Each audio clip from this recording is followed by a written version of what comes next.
En conferencia. Humanidades, ciencias exactas y sociales. Investigadores altamente preparados para contribuir en el desarrollo educativo integral de todos los miembros de Fuerza Educativa México y de la comunidad en general. Acompáñanos en conferencia, la voz de los expertos. El maestro Manuel Lorenzo González Rincón es docente en el Centro Cultural Universitario Umbral en Ciudad Juárez. Imparte materias como publicidad, simulación, diseño para la imagen pública, arte y diseño e investigación de operaciones. En conferencia nos presenta el tema El aprendizaje no está peleado con la diversión. Buen día.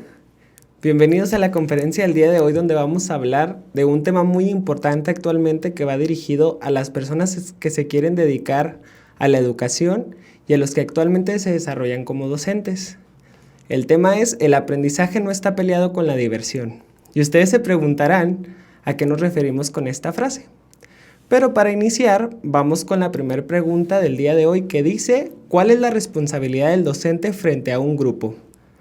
Todas las personas que estamos frente a un grupo tenemos una gran responsabilidad, ya que somos los encargados de preparar a los profesionistas, a los niños, a los adolescentes, que van a estar aportando cosas a la sociedad. Por eso es muy importante que si tú te quieres dedicar a la docencia, seas consciente de esta gran responsabilidad. Y los que estamos frente a grupo, pues también que sepamos que es una gran responsabilidad de nosotros hacia las personas o hacia el grupo que estamos enseñando. Esta responsabilidad muchas veces no somos conscientes y por lo tanto nos llevan a unos paradigmas que tenemos en el aprendizaje de las aulas. Actualmente el aprendizaje todos lo relacionamos con algo muy aburrido. Si somos maestros, creemos que la escuela o el aprendizaje son resúmenes, son cuadros sinópticos, exposiciones. Si somos alumnos, creemos que la escuela es aburrido porque nos dejan investigaciones, nos dejan leer libros, que realmente hacemos ensayos pero no entendemos nada. Entonces realmente esos paradigmas del aprendizaje debemos de quitárnoslos. Por eso es la frase del principio: el conocimiento no está peleado con la diversión. Y es que es muy importante hacerles saber que los que quieren dedicarse a la docencia son libres ustedes de cómo enseñar y lograr el aprendizaje en sus alumnos. No decir voy a estudiar educación o me voy a encargar de la docencia para poner lo mismo de siempre. Resumen, voy a poner a exponer a mis alumnos algún tema, sino salirnos de lo cuadrado, salirnos de lo tradicional y cambiar un poco estos paradigmas que tenemos sobre el aprendizaje. Si nos vamos a las técnicas muy tradicionalistas que se utilizan actualmente en las aulas, pues hablamos de exposiciones, como lo mencionaba anteriormente, algún resumen de un tema que estamos viendo que queremos lograr que se entienda por el grupo de alumnos. Ensayos, esta técnica también es muy utilizada, donde decimos vamos a hacer que lean mis alumnos, fomentar la lectura, pero va acompañado de un ensayo. Entonces, ¿qué pasa? Los alumnos se saturan y ya los ensayos les tienen terror, o usan las mismas palabras, simplemente cambian los títulos. Entonces es muy importante hacer hincapié en que estas técnicas sí se crearon para poder apoyar el aprendizaje, pero también debemos cambiarlas. Los tiempos están cambiando, tuvimos pandemia y eso fue un escalón para que nosotros pudiéramos haber transformado el aprendizaje. Nos sacaron de las aulas, nos pusieron frente a un monitor. ¿Qué cosas diferentes hicimos los maestros durante esta etapa? Y la gente que viene preparándose para la docencia, ¿qué pensó o qué se le ocurrió que podía ser diferente? Porque a lo mejor solo nos transformamos en poner las mismas diapositivas que poníamos en clase, las pusimos en computadora. Y el alumno pasó de estar en una banca del aula a el sillón de su casa o de la cocina, pero tenían el mismo contenido. No hubo ningún cambio, por lo tanto seguimos con los paradigmas incluso en pandemia. Otra técnica o herramienta es el mapa conceptual, los cuadros sinópticos, donde decimos es el tema y necesito que usted me transcriba la información que entendió o los conceptos más importantes. Entonces, se fijan, son técnicas que todos relacionamos con la educación y que debemos quitarnos, y ese es el mensaje del día de hoy. Hay que quitarnos estas técnicas porque hay una gran cantidad de herramientas que podemos utilizar para poder ayudar al aprendizaje de nuestros alumnos. Siguiendo con estos paradigmas, otro muy tradicionalista es la aplicación de exámenes. Y es que todos relacionamos la escuela, universidad, primaria, preparatoria, con que un examen me va a representar el conocimiento que tiene mi alumno. Esto es muy tradicionalista, donde yo como docente digo, voy a poner un examen y lo que se saque de calificación es la cantidad que yo le voy a poner. Pero si nos ponemos a analizar a fondo, ¿realmente creemos que un examen nos va a arrojar lo que el alumno sabe? Hay distintos factores que debemos tomar en cuenta cuando aplicamos un examen y que las personas que somos muy tradicionalistas en educación no nos damos cuenta. El primer factor que debemos tomar son los factores emocionales. ¿Y a qué nos referimos con estos? A lo mejor mi alumno sabe mucho, tiene el conocimiento, pero el día del examen no se levantó de ánimo, o se peleó con su papá antes de venir, o tuvo algún problema con un compañero, o realmente tenemos alumnos que trabajan y estudian y tuvo un problema en el trabajo y ya se desconcentró. Pero a lo mejor él durante todo el ciclo, durante todo el bloque, aprendió, participó, adquirió el conocimiento, pero al momento de llegar al examen no tiene las herramientas por este factor emocional que le está perjudicando en el aprendizaje. Por eso es muy importante que tomemos en cuenta estos factores al momento de decir voy a poner un examen. Otro factor son los factores físicos, y es que el cuerpo también nos da señales. Muchos alumnos, hablando a nivel universitario, trabajan y se levantan a las 3 de la mañana para ir a su turno en la empresa maquiladora de nuestra ciudad y terminan su turno, posteriormente se van a la universidad. ¿Qué pasa? Llegan y el examen les toca a las 8 de la noche. Entonces imaginan, el cuerpo, el cerebro ya no va a querer tener información, y ese examen que le aplicamos ese día en específico no quiere decir que me va a arrojar qué tanto sabe o no el alumno sobre el contenido. Entonces el factor físico también repercute mucho en el aprendizaje. Y en el examen no tenemos una pregunta donde dice ¿cómo te sientes el día de hoy? ¿Te duele la cabeza? ¿Cómo sientes el sueño? Porque una persona con sueño no te va a responder de la misma manera con alguien que viene descansado y que a lo mejor no trabajó y se levantó a las 3 de la mañana. Entonces, se fijan, los factores emocionales y físicos son muy importantes porque van a repercutir en qué tanto sabe el alumno. Por eso es importante que el examen no lo tomemos como una herramienta definitiva, porque si un factor de estos está durante el examen, los resultados no van a ser verídicos. No es la misma energía que va a traer una persona que no trabajó a una que sí, o el tiempo de estudiar o memorizar, que muchas veces creemos que el memorizar me va a arrojar un 10 en el examen, pero realmente el aprendizaje no está logrado.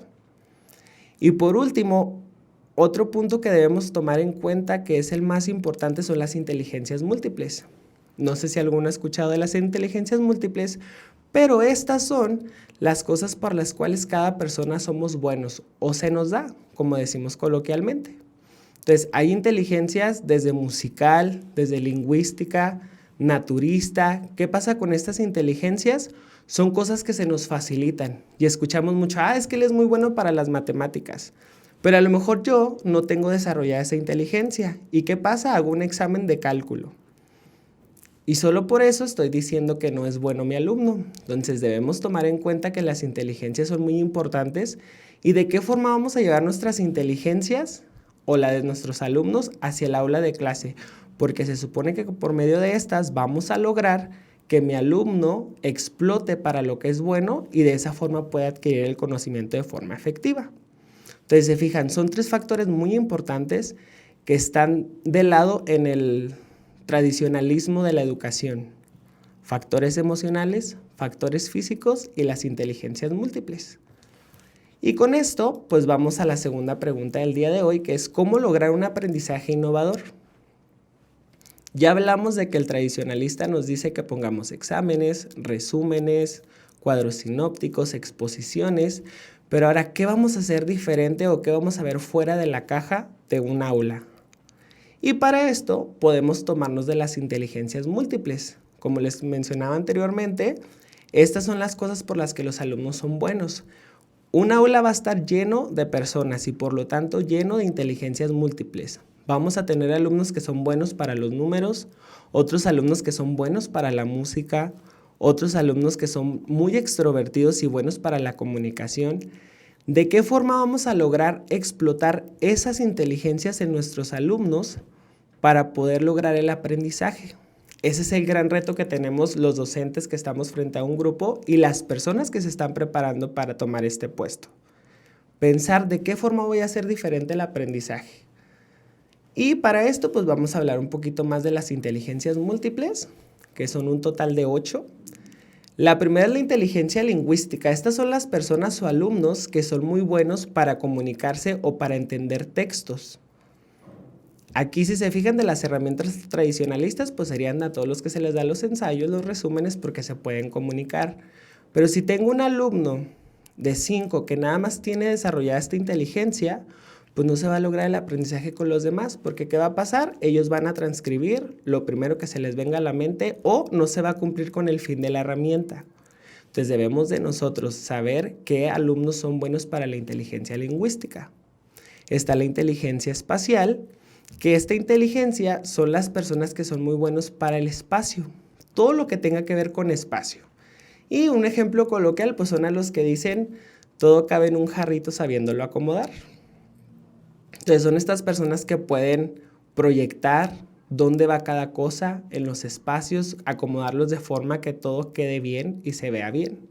Luego está la inteligencia lógico-matemática, que esta es sobre los números. Hay personas que traen una calculadora en la mente.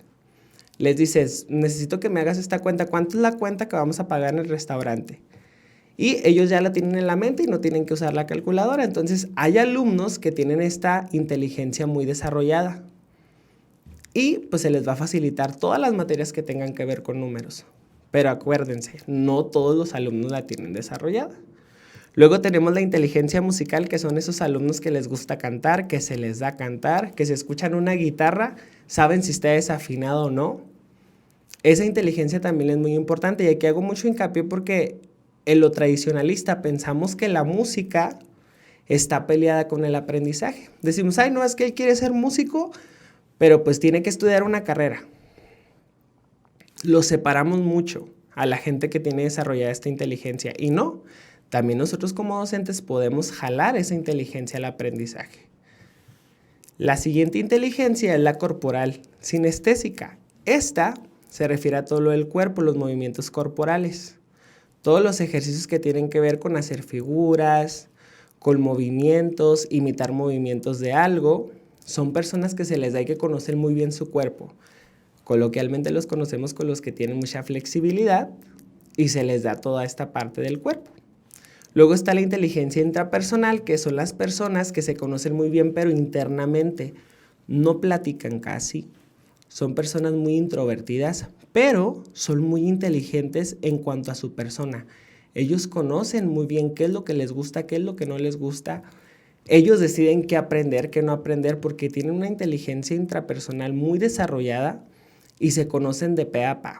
Y luego está la inteligencia interpersonal, que esta va desarrollada a las personas que son sociales, que no les da vergüenza hablar en público, que si los pones a realizar una exposición a ellos les encanta y hablan, o en clases son los que más participan.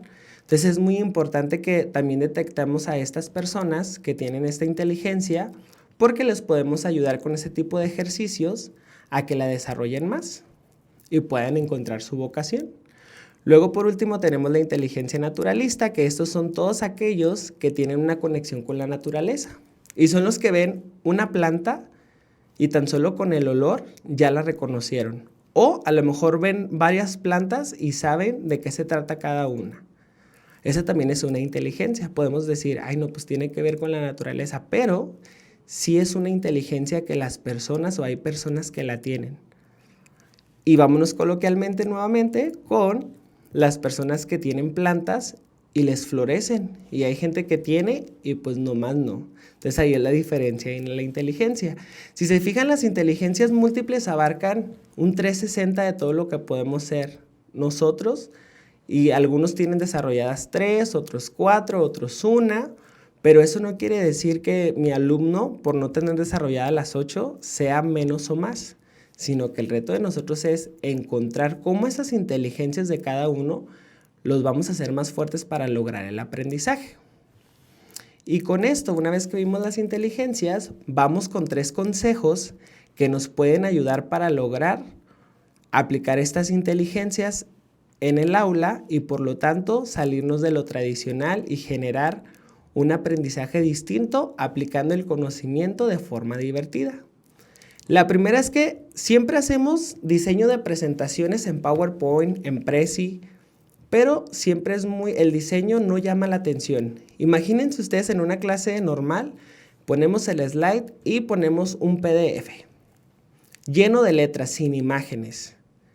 Pero si yo les digo que en la nueva o el evolucionario que vamos a hacer, vamos a poner diseño de presentaciones con superhéroes, con películas que a los jóvenes o a los niños o a los adolescentes les guste, bandas de música, series. Entonces, hasta ahí, llegando al aula, vamos a captar su atención. ¿Por qué? Porque van a ver superhéroes, van a ver el superhéroe que más les gusta o los niños la caricatura que más les gusta. Entonces, siempre poniendo la información que necesitamos que ellos sepan, pero con un diseño diferente. Ese sería el primer cambio que podríamos hacer. Entonces, ahí vamos a lograr que tengamos un impacto y que mi alumno en el aula esté a la expectativa. ¿Por qué? Porque es la primera impresión que tenemos, el slide que les vamos a poner en clase. Luego, vamos con las dinámicas. Como estamos hablando de inteligencias, podemos jugar a darles el concepto o la información de forma distinta con un juego, por ejemplo, caras y gestos, el basta, el ahorcado o los juegos de mesa que también les gustan mucho, el Jenga, el Uno. De esta forma ellos van a sentir que están jugando algo que les gusta, pero van a estar adquiriendo el conocimiento y les va a llegar al inconsciente. Entonces ellos sin saber, al estarse divirtiendo, van a estar aprendiendo. Entonces si se fijan más de la mano, vemos la información con superhéroes y luego les ayudamos con un juego o una dinámica diferente. Entonces ahí ya estamos cambiando a la clase normal o a la clase tradicional, donde nos sentamos, ponemos el slide y nos ponemos a hablar y hablar y hablar. Y por último, el tercer consejo que les doy es aplicar actividades diferentes, cambiar los resúmenes, cambiar los mapas conceptuales o las exposiciones por actividades donde ellos se diviertan y el cerebro vaya generando este aprendizaje, como lo es sopas de letras, crucigramas, sudokus. Obviamente la sopa de letras va relacionada al tema que estamos viendo, entonces se fijan, va muy de la mano. Pongo la información de superhéroes con la teoría que quiero que ellos sepan, luego les pongo un juego para repasar esa teoría y posteriormente lo van a aplicar con la sopa de letras. Entonces ahí se fijan, es un conjunto de 3 donde vamos a lograr que la clase sea diferente y quitar todos estos paradigmas de decir, el conocimiento es aburrido. La escuela es aburrida porque voy a hacer ensayos a todas mis clases o voy a hacer investigación a todas mis clases. Si se fijan, estamos con el mismo fin, que mis alumnos aprendan, pero de una forma distinta. Y esto va a hacer que los alumnos vayan hasta con gusto a la escuela. Quitarnos esas ideas donde ir a la escuela es aburrido, sino que vayan con una actitud positiva, o a la gente que trabaja, que se levantó a las 3 de la mañana, llega a su clase a las 5 de la tarde y diga, voy a divertirme, pero aparte voy a aprender. Entonces, se fijan, es una fórmula distinta que todos podemos seguir para que los alumnos puedan aprender de forma efectiva. Y con esto, pues cerramos, donde diciendo que el conocimiento pudimos ver que lo podemos adquirir de forma distinta, ayudándonos de las inteligencias múltiples. Acuérdense que ustedes como docentes o los que quieren ser docentes son los dueños del aula. Ustedes tienen la información, pero también tienen la responsabilidad. ¿Responsabilidad de qué? De que el conocimiento llegue a sus alumnos, pero pueden hacerlo de forma distinta. El aula es para ustedes y ustedes pueden aplicar las herramientas que gusten para que sus alumnos puedan aprender.